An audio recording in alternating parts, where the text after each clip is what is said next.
tidak malu mengakui bahwa saya dulu berharap banyak dari Mas Menteri Nadiem Makarim, Menteri Pendidikan dan Kebudayaan di Kabinet Indonesia Maju. Harusnya sih memang tidak berlebih karena selain rekam jejaknya yang jelas visioner dalam teknologi sebagai pencetus aplikasi ojek online, Mas Menteri juga milenial. Tetapi rupanya masa promo itu sudah selesai, dan sisanya sekarang adalah air mata. Maaf, itu fakta yang saya lihat dari dunia pendidikan saat ini, terutama saat pandemi COVID.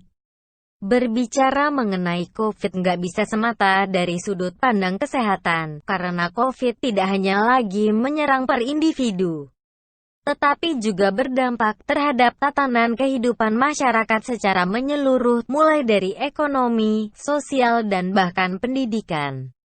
Kerusakan yang parah dalam dunia pendidikan inilah yang membuat saya nyesek di dada karena Mas Menteri hingga detik ini belum mampu menghadirkan solusi yang zero complaint. Layu sebelum berkembang, itulah bentuk kekesalan saya. Sempat terdengar out of the box ketika Nadiem hadir dengan gagasan PJJ, pembelajaran jarak jauh, demi menjamin keamanan anak-anak usia sekolah dari bahaya COVID. Terima kasih. Karena setidaknya anak terperhatikan sesaat. Tetapi, pertanyaannya sekarang bagaimana dengan pendidikannya sekarang? Apakah PJJ sudah menjadi solusi cerdas dari seorang Nadiem Makarim yang sukses di industri transportasi berbasis teknologi, dan secara bersamaan sanggup menyedot tenaga kerja? Kenyataan jauh api dari arang. PJJ tidak lagi secantik awalnya. Makin hari makin kusut nggak karuan. Tetapi di mana Mas Menteri selama ini yang sempat sesaat mengumandangkan lagu Dana Bos?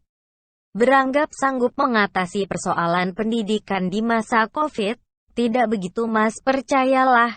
Lagu itu makin hari makin fals. Inilah sedikit banyak fakta yang dihadapi para orang tua dan anak-anak. Prasarana dan sarana fakta bahwa tidak semua anak memiliki laptop ataupun telepon pintar itu adalah kenyataan, seperti juga fakta kuota yang mencekik leher. Beruntung untuk anak-anak yang kondisinya lebih baik dengan fasilitas Wi-Fi 24 jam di rumah sampai mabok. Tetapi bagaimana dengan yang tidak? Bayangkan berapa besar nilai rupiah yang harus diadakan orang tuanya supaya anaknya tetap dapat belajar secara PJJ. Maaf, jangan bicara soal dana bos karena jangankan di swasta. Di negeri saja tidak semua anak mendapatkan haknya. Jangan heran, sering-seringlah piknik supaya banyak pengetahuannya Mas. Keterbatasan jaringan dan internet adalah real karena memang Indonesia belum siap untuk 1000 langkah dalam hal ini. COVID memaksa ini semua harus terrealisasi.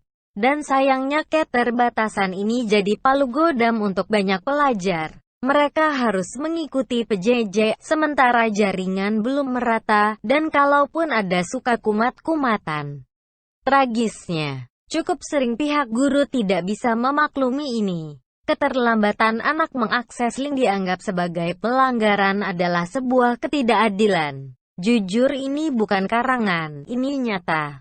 Guru atau pengajar gaptek adalah buah si malakama untuk anak dan orang tua. Benar, kondisi memaksa dengan kejam. Guru harus cerdas dan mengubah cara konvensional mengajar tatap muka dengan menggunakan teknologi untuk menyampaikan materi. Tetapi faktanya tidak semudah membalik telapak tangan. Selain faktor umur yang membuat sulit untuk menyerap ilmu yang baru, dan juga ada sedikit keras kepala, beberapa guru malu menerima masukan dari muridnya mengenai teknologi. Materi pembelajaran terus terang saja mengerikan sekali. Karena pada beberapa kejadian materi hanya diberikan sepihak tanpa anak diberikan kesempatan untuk tanya jawab. Lebih ngerinya lagi, gurunya pun sulit untuk dihubungi. Merasa cukup karena sudah memberikan tugas kepada anak. Sekolah membangun benteng adalah fakta lainnya karena merasa orang tua terlalu cerewet, berisik, dan banyak menuntut. Padahal sebagai orang tua adalah haknya menanyakan kualitas ataupun cara penyampaian pendidikan dari guru tertentu yang kurang pas. Maaf, kritik bukan berarti cerewet. Dan juga bukan berarti merendahkan keterbatasan orang tua atau pendamping, bahwa tidak semua orang tua bisa mendampingi anak ketika PJJ. Bukan tidak mau. Tetapi faktor ekonomi membuat orang tua harus bekerja, dan tidak semua orang tua bisa bekerja di rumah. Selain itu juga harus dicatat bahwa tidak semua orang tua sanggup menjadi pendidik pengganti guru. Beruntung untuk anak-anak yang memiliki orang tua yang mampu memotivasi.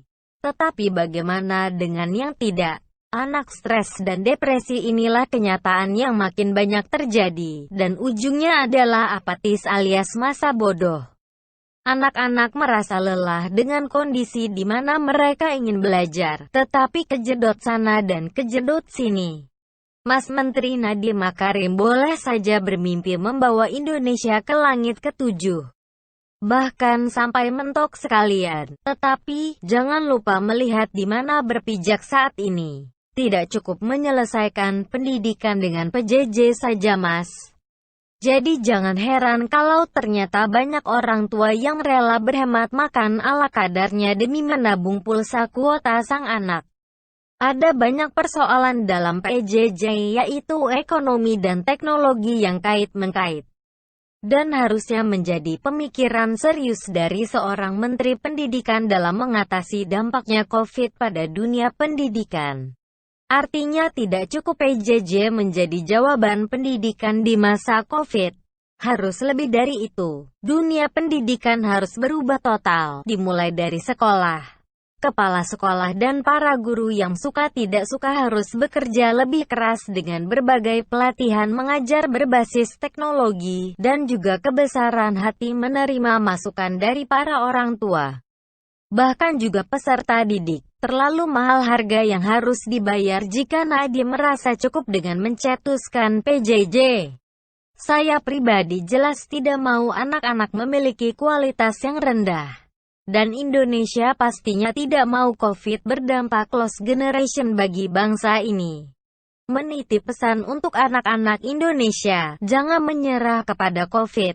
Jangan berhenti dan terpaku pada PJJ. Cari dan bereksplorasi dengan segala materi yang ada, dan jadilah mandiri. Jangan juga layu sebelum berkembang, karena kalian adalah bunga yang nantinya mengharumkan Indonesia. Selamat Hari Anak, Tuhan memberkati.